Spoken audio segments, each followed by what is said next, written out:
ಎಲ್ರಿಗೂ ನಮಸ್ಕಾರ. ನಾನು ಇವತ್ತಿನ ವಿಡಿಯೋದಲ್ಲಿ ಲಕ್ಷ್ಮಿ ಹಬ್ಬಕ್ಕೆ ವರಮಹಾಲಕ್ಷ್ಮಿ ಹಬ್ಬಕ್ಕೆ ತಿಂಡಿಗಳನ್ನು ಮಾಡೋದು ತೋರಿಸ್ತಾ ಇದ್ದೀನಿ. 3 ಥರದ ಸ್ವೀಟು, ಬಾದಾಮ್ ಪೂರಿ, ರವೆ ಉಂಡೆ ಮತ್ತು ಕರ್ಜಿಕಾಯಿ ಮಾಡೋದನ್ನು ಈಸಿಯಾಗಿ ತೋರಿಸ್ತಾ ಇದ್ದೀನಿ. ಬನ್ನಿ ಆಗಿದ್ದರೆ ಮಾಡೋದು ನೋಡೋಣ. ಫಸ್ಟು ನಾನು ಇಲ್ಲಿ ಬಾದಾಮ್ ಪೂರಿ ಮಾಡೋದು ತೋರಿಸ್ತಾ ಇದ್ದೀನಿ. ಈ ಬಾದಾಮ್ ಪೂರಿಗೆ 1 ಕಪ್ ಮೈದಾ ಹಿಟ್ಟು ತೊಗೊಂಡಿದ್ದೀನಿ. ಅರ್ಧ ಕಪ್ ಸಕ್ಕರೆ ಸಾಕು. ಇದಕ್ಕೆ ಒಂದು ಚಿಕ್ಕ ಬಟ್ಲಲ್ಲಿ ಹಾಲು ತೊಗೊಂಡಿದ್ದೀನಿ ಮತ್ತು ತುಪ್ಪ ಸ್ವಲ್ಪ 2 ಟೇಬಲ್ ಸ್ಪೂನು, ಬಾದಾಮಿ ಒಂದು 15 ತೊಗೊಂಡಿದ್ದೀನಿ, ಒಣ ಕೊಬ್ಬರಿ ಸ್ವಲ್ಪ, ಇದು ಫುಡ್ ಕಲರು ಕೇಸರಿ ಕಲರ್ ಸ್ವಲ್ಪ. ಫಸ್ಟು ನಾನು ಒಂದು ಮಿಕ್ಸಿ ಜಾರ್ ತೊಗೊಂಡು ಬಾದಾಮಿ ತೊಗೊಂಡಿದ್ನಲ್ವ ಅದನ್ನು ನೈಸಾಗಿ ಪೌಡ್ರ್ ಮಾಡ್ಕೊಂಬರೋಣ, ಮಿಕ್ಸಿ ಮಾಡ್ಕೊಳ್ಳೋಣ ಅದನ್ನು. ಇವಾಗ ಒಂದು ತಟ್ಟೆಯಲ್ಲಿ ಹಿಟ್ಟು ಕಲಸೋದಕ್ಕೆ ನಾನು 1 ಕಪ್ ಮೈದಾ ತೊಗೊಂಡಿದ್ನಲ್ಲ ಅದನ್ನ ಹಾಕ್ಕೊಂಡು, ತುಪ್ಪ 1-2 ಟೇಬಲ್ ಸ್ಪೂನ್ ತುಪ್ಪ ಹಾಕ್ಕೊಂಡಿದ್ದೀನಿ, ಒಂದು ಚಿಟಿಕೆ ಉಪ್ಪು ಹಾಕ್ಕೊಂಡಿದ್ದೀನಿ. ಉಪ್ಪು ಹಾಕ್ಕೊಂಡು ಆದಮೇಲೆ ಬಾದಾಮಿನ ಪೌಡ್ರ್ ಮಾಡ್ಕೊಂಡಿದ್ವಿ ಅಲ್ವಾ, ಆ ಪೌಡ್ರನ್ನು ಹಾಕ್ಕೊಂಡು ಸ್ವಲ್ಪ ಫುಡ್ ಕಲರು ಕೇಸರಿ ಕಲರ್ ತೊಗೊಂಡಿದ್ದೆ, ಸ್ವಲ್ಪ ಹಾಕ್ಕೊಂಡ್ರೆ ಸಾಕು, ಕಲರ್ ಚೆನ್ನಾಗಿ ಬರುತ್ತೆ ನೋಡಿ. ಇದನ್ನೆಲ್ಲ ನೀಟಾಗಿ ಮಿಕ್ಸ್ ಮಾಡ್ಕೊಳ್ಳೋಣ. ಫಸ್ಟು ಹಿಟ್ಟನ್ನೆಲ್ಲ ಮಿಕ್ಸ್ ಮಾಡ್ಕೊಂಡಾದಮೇಲೆ ಹಾಲು ತೊಗೊಂಡಿದ್ವಿ ಅಲ್ವಾ, ಆ ಹಾಲು ಹಾಕಿ ಕಲಿಸ್ಕೊಂಡು ಆಮೇಲೆ ಸ್ವಲ್ಪ ನೀರು ಹಾಕ್ಕೊಂಡು ನಮಗೆ ಪೂರಿ ಹಿಟ್ಟಿನ ಅದಕ್ಕೆ ಕಲಸಿ ನೋಡಿ, ಈ ಥರ ತುಪ್ಪ ಹಚ್ಬಿಟ್ಟು ಹಿಟ್ಟು ಈ ಕನ್ಸಿಸ್ಟೆನ್ಸಿಯಲ್ಲಿ ಕಲಿಸ್ಬಿಟ್ಟು ತುಪ್ಪ ಹಚ್ಚಿ ನೆನೆಯೋಕೆ ಇಟ್ಬಿಡೋಣ. 1 ಅವರ್ ನೆನೆಯೋಕೆ ಇಟ್ಟಿದ್ದೀನಿ. ಇವಾಗ ಹಿಟ್ಟೆಲ್ಲ 1 ಅವರ್ ನೆಂದಾದಮೇಲೆ ನೋಡಿ, ಇವಾಗ ಬಾದಾಮ್ ಪೂರಿ ಮಾಡಲಿಕ್ಕೆ ನಮಗೆ ಯಾವ ಸೈಜ್ ಬೇಕೋ ಆ ಸೈಜು ಉದ್ಕೊಳ್ಳೋಕ್ಕೆ ನಾನು ಉಳ್ಳೆ ಮಾಡಿಟ್ಕೊತಿದ್ದೀನಿ. ಫಸ್ಟ್ ಎಲ್ಲ ಉಳ್ಳೆನೂ ರೆಡಿ ಆಯ್ತಲ್ವ. ಇವಾಗ ನೋಡಿ ಉದ್ದಬೇಕು ಇದನ್ನು. ನಾನು ಇದಕ್ಕೇನು ಹಿಟ್ಟು ಹಚ್ಕೊಳ್ಳೋದೇನು ಬೇಡ, ಒಂದೇ ಒಂದು ಡ್ರಾಪು ಎಣ್ಣೆ ಹಚ್ಕೊಂಡು ನೀಟಾಗಿ ಅದು ಹಿಟ್ಟು ಚೆನ್ನಾಗಿ ನೆಂದಿರುತ್ತಲ್ವ, ನೀಟಾಗಿ ಹಿಗ್ಗುತ್ತೆ. ನೀಟಾಗಿ ಈ ಥರ ಉದ್ಕೋಬೋದು. ಶೇಪ್ ಪರವಾಗಿಲ್ಲ ಯಾವುದಾದ್ರೂ ಓಕೆ. ಮತ್ತೆ ಫೋಲ್ಡ್ ಮಾಡ್ತೀವಿ ಅಲ್ವಾ, ಹಾಫ್ ಫೋಲ್ಡ್ ಮಾಡಿಬಿಟ್ಟು ಮತ್ತೆ ತಿರ್ಗಾ ಇನ್ನೊಂದು ಸರಿ ಹಾಫ್ ಫೋಲ್ಡ್ ಮಾಡಿದರೆ ಈ ಟ್ರಯಾಂಗಲ್ ಶೇಪ್ ಬರುತ್ತೆ. ಇದು ಎಡ್ಜಸ್ ಎಲ್ಲ ಪ್ರೆಸ್ ಮಾಡಬೇಕು, ಎಡ್ಜಸ್ ಮಾತ್ರನೇ ಪ್ರೆಸ್ ಮಾಡಬೇಕು, ಮಧ್ಯೆ ಎಲ್ಲ ಹಂಗೆ ಇರಲಿ ಅದು. ನೋಡಿ ಈ ಥರ ನೀಟಾಗೆಲ್ಲ ಉದ್ದಿ ಆದಮೇಲೆ ಫಸ್ಟು ನಾವು ಹಾಫ್ ಫೋಲ್ಡು ಮತ್ತು ತಿರ್ಗಾ ಇನ್ನೊಂದು ಹಾಫ್ ಫೋಲ್ಡು ಎಡ್ಜಸ್ ಅಷ್ಟೇ ಪ್ರೆಸ್ ಮಾಡಬೇಕು.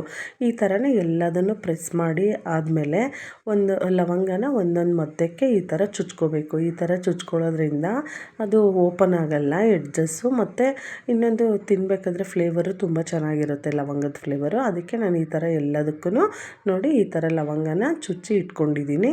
ಇವಾಗ ಎಣ್ಣೆ ಕಾದಿದೆ, ಇವಾಗ ಎಣ್ಣೆಯಲ್ಲಿ ಕರಿಯೋಣ ಇದನ್ನು. ನೋಡಿ ಎಣ್ಣೆಯಲ್ಲಿನೂ ಅಷ್ಟೇ, ಇದು ಸ್ವಲ್ಪ ಕ್ರಿಸ್ಪಿ ಆಗಬೇಕು, ಚೆನ್ನಾಗಿ ಕ್ರಿಸ್ಪಿ ಬಂದ್ರೇ ಬಾದಾಮ್ ಪೂರಿ ಚೆನ್ನಾಗಿ ಬರುತ್ತೆ. ನೀಟಾಗಿ ಇದು ತುಂಬ ಲೋ ಫ್ಲೇಮು ಬೇಡ, ತುಂಬ ಹೈ ಫ್ಲೇಮು ಬೇಡ, ಮೀಡಿಯಮ್ ಫ್ಲೇಮಲ್ಲಿ ಈ ಬಾದಾಮ್ ಪೂರಿನ ಕರೆದಿಟ್ಕೊಳ್ಳೋಣ. ನೋಡಿ ಕ್ರಿಸ್ಪಿಯಾಗಿದೆ, ಕಲರ್ ಚೇಂಜ್ ಆಗಿರೋದು ಗೊತ್ತಾಗುತ್ತಲ್ವ. ಇಷ್ಟ ಆದರೆ ನೋಡಿ ಸಾಕು. ಇವಾಗ ಎಲ್ಲದನ್ನು ಒಂದು ಸೈಡ್ ಆದಮೇಲೆ ಎಲ್ಲ ಉಲ್ಟಾ ಹಾಕಿಬಿಟ್ಟು ನೀಟಾಗೆಲ್ಲ ಫ್ರೈ ಮಾಡಿಕೊಂಡು ಕರೆದು ಈ ಥರ ಇಟ್ಕೊಳ್ಳೋಣ ಒಂದು ಸಪ್ರೇಟಾಗಿ.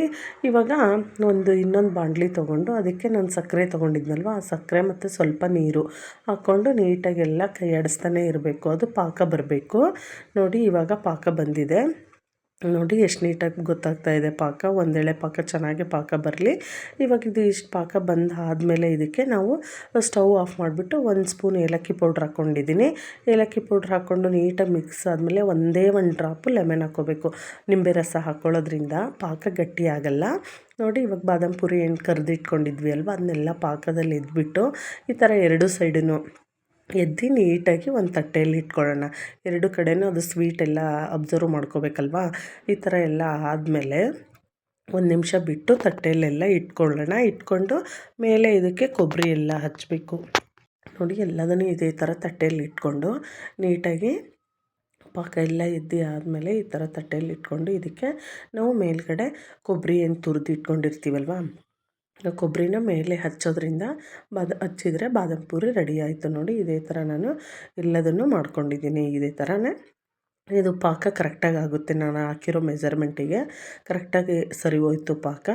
ನೋಡಿ ಎಲ್ಲದನ್ನು ಇದೇ ಥರ ಮಾಡ್ಕೊಂಡಿದ್ದೀನಿ, ತುಂಬ ಚೆನ್ನಾಗಿರುತ್ತೆ. ಆಮೇಲೆ ಲಕ್ಷ್ಮಿಗೂ ತುಂಬ ಇಷ್ಟವಾಗಿರೋ ತಿಂಡಿ ಇದು. ಇವಾಗ ನೆಕ್ಸ್ಟು ರವೆ ಉಂಡೆ ಮಾಡ್ಕೊಳ್ಳೋಣ. ರವೆ ಉಂಡೆನೂ ಅಷ್ಟೇ ತುಂಬ ಇಷ್ಟ ಆಗಿರೋದು ಇದು ರವೆ ಉಂಡೆನೂ. ಬನ್ನಿ ಯಾವ ಥರ ಮಾಡೋದು ಅಂತ ನೋಡೋಣ. ಫಸ್ಟು ಒಂದು ಬಟ್ಲು ನಾನು ಸಕ್ಕರೆ ತೊಗೊಂಡಿದ್ದೀನಿ, ಯಾವ ಬಟ್ಲಲ್ಲಿ ಸಕ್ಕರೆ ತೊಗೊಂಡಿದ್ದೀನೋ ಅದೇ ಬಟ್ಲು ರವೆ ತೊಗೊಂಡಿದ್ದೀನಿ. ಆಮೇಲೆ ಒಂದು ಅರ್ಧ ಬಟ್ಲು ಕೊಬ್ಬರಿ ತುರಿದು ಇಟ್ಕೊಂಡಿದ್ದೀನಿ, 2 ಏಲಕ್ಕಿ ತೊಗೊಂಡಿದ್ದೀನಿ, 3 ಸ್ಪೂನ್ ತುಪ್ಪ ತೊಗೊಂಡಿದ್ದೀನಿ. ಆಮೇಲೆ ಡ್ರೈ ಫ್ರೂಟ್ಸು ದ್ರಾಕ್ಷಿ, ಗೋಡಂಬಿ ಮತ್ತು ಬಾದಾಮಿ. ಬನ್ನಿ ಯಾವ ಥರ ಮಾಡೋದು ಅಂತ ನೋಡೋಣ. ಫಸ್ಟು ಒಂದು ಬಾಣಲಿ ಬಿಸಿಗಿಟ್ಟು ತುಪ್ಪ ಹಾಕ್ಕೊಂಡಿದ್ದೀನಿ. ನೋಡಿ ತುಪ್ಪ ಬಿಸಿ ಆಗ್ತಾ ಇದ್ದಂಗೆ ನಾನು ಡ್ರೈ ಫ್ರೂಟ್ಸ್ ಎಲ್ಲ ಫ್ರೈ ಮಾಡ್ಕೋಬೇಕು ತುಪ್ಪದಲ್ಲಿ. ಫಸ್ಟ್ ನಾನು ಗೋಡಂಬಿ ಮತ್ತು ಬಾದಾಮಿ ಮಾಡ್ಕೊಂಡಿದ್ದೀನಿ. ಗೋಡಂಬಿ ಬಾದಾಮಿ ಸ್ವಲ್ಪ ಕಲರ್ ಚೇಂಜ್ ಆದಮೇಲೆ ನಾನು ದ್ರಾಕ್ಷಿ ಹಾಕ್ಕೋತೀನಿ. ಫಸ್ಟೇ ದ್ರಾಕ್ಷಿ ಹಾಕ್ಕೋಬಾರ್ದು, ಬೇಗ ಆಗಿಬಿಡುತ್ತೆ ದ್ರಾಕ್ಷಿ. ಅದಕ್ಕೆ ಲಾಸ್ಟಲ್ಲಿ ದ್ರಾಕ್ಷಿ ಹಾಕ್ಕೊಂಡು ನೋಡಿ ಇವಾಗೆಲ್ಲ ಕಲರ್ ಚೇಂಜ್ ಆಗಿದೆ. ಇಷ್ಟಾದರೆ ಸಾಕು. ಇದನ್ನು ತೆಗ್ದಿಟ್ಕೊಂಡು ಡ್ರೈ ಫ್ರೂಟ್ಸ್ನ ಅದೇ ಬಾಣಲಿಗೆ ಇನ್ನೊಂದು ಸ್ವಲ್ಪ ತುಪ್ಪ ಹಾಕ್ಕೊಂಡು ರವೆನೂ ನೀಟಾಗಿ ಬಿಸಿ ಮಾಡ್ಕೊಳ್ಳೋಣ. ಲೋ ಫ್ಲೇಮಲ್ಲೇ ಇಟ್ಕೊಂಡು ಚೆನ್ನಾಗಿ ರವೆನ ಹುರ್ಕೋಬೇಕು. ಚೆನ್ನಾಗಿ ಹುರ್ಕೊಂಡ್ರೆ ರವೆ ಉಂಡೆ ಚೆನ್ನಾಗಿ ಟೇಸ್ಟು ಚೆನ್ನಾಗಿ ಬರುತ್ತೆ. ನೋಡಿ ಇವಾಗ ರವೆನೂ ನೀಟಾಗಿ ಹುರ್ಕೊಳ್ಳೋದಾಗಿದೆ. ಇವಾಗ ಅದನ್ನು ಒಂದು ತಟ್ಟೆಯಲ್ಲಿ ತೆಗ್ದಿಟ್ಕೊಂಡು ಅದೇ ಬಾಣಲಿಗೆ ಸ್ವಲ್ಪ ನಾನೇನು ಒಂದು ಬಟ್ಲು ಸಕ್ಕರೆ ತೊಗೊಂಡಿದ್ನಲ್ಲ, ಆ ಸಕ್ಕರೆ ಹಾಕ್ಕೊಂಡು ಸ್ವಲ್ಪನೇ ನೀರು ಹಾಕ್ಕೋಬೇಕು. ಆ ಸಕ್ಕರೆ ಕರಗೋವರೆಗೂ ಅಷ್ಟೇ ನೀರು ಹಾಕ್ಕೊಂಡು ಚೆನ್ನಾಗಿ ಕೈಯಾಡಿಸ್ತಾ ಇರಬೇಕು. ನೋಡಿ ಇದನ್ನು ಅಷ್ಟೇ ಒಂದೆಳೆ ಪಾಕ ಬರಬೇಕು. ನೋಡಿ ಪಾಕ ಬಂದಿದೆ ಇಲ್ಲೋ ಅಂತ ಚೆಕ್ ಮಾಡ್ಕೋಬೇಕು. ಸೊ ಆವಾಗವಾಗ ಮಾಡ್ಕೊತಾನೆ ಇರಬೇಕು ಎಲ್ಲ ಸಕ್ಕರೆ ಕರಗಿದ ಮೇಲೆ. ನೋಡಿ ಇವಾಗ ಒಂದೆಳೆ ಪಾಕ ಬಂದಿದೆ. ಇದು ಇಷ್ಟು ಬಂದರೆ ಸಾಕು. ಈಗ ಈ ರವೆ ಉಂಡೆಗೆ ಏನು ರವೆ ಎಲ್ಲ ಹುರಿದಿಟ್ಕೊಂಡಿದ್ವಿ ಅಲ್ವಾ, ಅದನ್ನೆಲ್ಲ ಹಾಕ್ಕೊಂಡು ನೀಟಾಗೆಲ್ಲ ಮಿಕ್ಸ್ ಮಾಡೋಣ. ರವೆದು ಆಮೇಲೆ ಇನ್ನು ಡ್ರೈ ಫ್ರೂಟ್ಸು ಕೊಬ್ಬರಿ ಹಾಕ್ಕೊಂಡು ಆಮೇಲೆ ಲಾಸ್ಟಲ್ಲಿ ಒಂದು ಸ್ವಲ್ಪ ತುಪ್ಪ ಹಾಕ್ಕೊಳ್ಳೋಣ. 1-2 ಟೇಬಲ್ ಸ್ಪೂನ್ ತುಪ್ಪ ಹಾಕ್ಕೊಂಡು ನೀಟಾಗೆಲ್ಲ ಮಿಕ್ಸ್ ಮಾಡಿ ಸ್ವಲ್ಪ ಏಲಕ್ಕಿ ಪೌಡ್ರು ಹಾಕಿ ನೀಟಾಗಿ ಮಿಕ್ಸ್ ಮಾಡಿ ಒಂದು ತಟ್ಟೆ ಮುಚ್ಚಿ ಇಟ್ಬಿಡೋಣ. ಒಂದು 5 ನಿಮಿಷ ಆದಮೇಲೆ ಅದು ಸ್ವಲ್ಪ ತಣ್ಣಗಾದಮೇಲೆ ಕೈಗೆ ಒಂದು ಸ್ವಲ್ಪ ತುಪ್ಪ ಹಚ್ಕೊಂಡು ನಮ್ಗೆ ಯಾವ ಸೈಜ್ ಬೇಕೋ ಆ ಸೈಜು ಉಂಡೆ ಕಟ್ಕೊಂಡು ಇಟ್ಕೊಳ್ಳೋಣ. ಸ್ವಲ್ಪ ಇನ್ನು ತಣ್ಣಗಾದಮೇಲೆ ಇನ್ನೊಂದು ಸರಿ ನೀಟಾಗಿ ಶೇಪ್ ಮಾಡಿದರೆ ನೋಡಿ ರವೆ ಉಂಡೆನೂ ರೆಡಿ ಆಯಿತು. ಇವಾಗ ಕರ್ಜಿಕಾಯಿ ಕರ್ಜಿಕಾಯಿ ಮಾಡೋದು ನೋಡೋಣ. ನೋಡಿ ಕರ್ಜಿಕಾಯಿಗೆ ಏನೇನು ಬೇಕು ಅಂತ ನೋಡ್ಕೊಂಬರೋಣ. ಫಸ್ಟು ಒಂದು ಬಟ್ಲು ನಾನು ಪುಟಾಣಿ ತೊಗೊಂಡಿದ್ದೀನಿ. ಅದೇ ಸೇಮ್ ಕ್ವಾಂಟಿಟಿಯಲ್ಲಿ ಬೆಲ್ಲನೂ ತೊಗೊಂಡಿದ್ದೀನಿ. ಈ ಪುಟಾಣಿನ ಮಿಕ್ಸಿಗೆ ಹಾಕು ಪೌಡ್ರ್ ಮಾಡ್ಕೋಬೇಕು, ಹಿಟ್ಟು ಮಾಡ್ಕೋಬೇಕು. ಆಮೇಲೆ ಇದಕ್ಕೆ ಒಂದಿಷ್ಟು ಗಸಗಸೆ ತೊಗೊಂಡಿದ್ದೀನಿ, 1 ಟೇಬಲ್ ಸ್ಪೂನು. ಸ್ವಲ್ಪ ಕೊಬ್ಬರಿ, ಒಣ ಕೊಬ್ಬರಿ ತುರಿದಿಟ್ಕೊಂಡಿನಿ, ಶುಂಠಿ, ಏಲಕ್ಕಿ ಮತ್ತು ಒಂದು ಬಟ್ಲು ಮೈದಾ ಹಿಟ್ಟು, ಕರೀಲಿಕ್ಕೆ ಎಣ್ಣೆ. ಇವಾಗ ಯಾವ ಥರ ಮಾಡೋದು ಅಂತ ನೋಡೋಣ. ಫಸ್ಟ್ ನಾನು ಒಂದು ಮಿಕ್ಸಿ ಜಾರ್ ತೊಗೊಂಡು ಅದಕ್ಕೆ ನಾನು ಪುಟಾಣಿ ತೊಗೊಂಡಿದ್ನಲ್ವ ಅದನ್ನು ಫಸ್ಟು ನೈಸಾಗಿ ಪೌಡ್ರ್ ಮಾಡ್ಕೊಳ್ಳೋಣ. ನೋಡಿ ಇವಾಗ ಈ ಥರ ಪೌಡ್ರ್ ಆಗಿದೆ ಅಲ್ವಾ. ನೆಕ್ಸ್ಟು ಅದಕ್ಕೆ ನಾವು ಬೆಲ್ಲನೂ ಹಾಕ್ಕೊಂಡು ಮಿಕ್ಸಿ ಮಾಡ್ಕೋಬೇಕು. ನೀಟಾಗೆಲ್ಲ ನೈಸ್ ಪೌಡ್ರ್ ಆಗಿರಬೇಕು ಇದು ಪುಟಾಣಿ ಹಿಟ್ಟು. ಇದಕ್ಕೆ ಕರೆಕ್ಟ್ ಈಕ್ವಲ್ ಅಲ್ಲಿ ಸ್ವೀಟ್ ತೊಗೋಬೇಕು, ಕರೆಕ್ಟಾಗಿ ಸ್ವೀಟ್ ಆಗುತ್ತೆ. ನೋಡಿ ಬೆಲ್ಲನೂ ಹಾಕ್ಕೊಂಡು ನೀಟಾಗಿ ಈ ಥರ ಮಿಕ್ಸಿ ಮಾಡಿಕೊಂಡು ಒಂದು ಬೌಲಲ್ಲಿ ಹಾಕ್ಕೊಂಡಿದ್ದೀನಿ ನಾನು. ಇದಕ್ಕೆ ಕೊಬ್ಬರಿ ಮತ್ತು ಗಸಗಸೆ, ಶುಂಠಿ ಪೌಡ್ರು, ಏಲಕ್ಕಿ ಪೌಡ್ರು ಒಂದು ಅರ್ಧ ಸ್ಪೂನ್ ಆದರೆ ಸಾಕು ಹಾಕ್ಕೊಂಡು ಗಸಗಸೆ ಕೊಬ್ಬರಿ ಎಲ್ಲ ಹಾಕ್ಕೊಂಡಿರ್ತೀವಲ್ವ ನೀಟಾಗೆಲ್ಲ ಮಿಕ್ಸ್ ಮಾಡ್ಕೊಳ್ಳೋಣ. ಇದನ್ನು ಮಿಕ್ಸ್ ಮಾಡ್ಕೊಂಡು ಒಂದು ತಟ್ಟೆ ಮುಚ್ಚಿ ಇಟ್ಬಿಡೋಣ. ಇವಾಗ ಇದಕ್ಕೆ ಹಿಟ್ಟು ಕಲಿಸ್ಕೋಬೇಕಲ್ವ. ಇನ್ನೊಂದು ತಟ್ಟೆ ತೊಗೊಂಡು ನಾನು ಅದಕ್ಕೆ ಒಂದು ಬೌಲು ಇದು ಮೈದಾ ಹಿಟ್ಟು ತೊಗೊಂಡಿದ್ದೀನಿ. ಆಮೇಲೆ 1-2 ಟೇಬಲ್ ಸ್ಪೂನಷ್ಟು ನಾನು ಎಣ್ಣೆನ ಬಿಸಿ ಮಾಡ್ಕೊತಾ ಇದ್ದೀನಿ.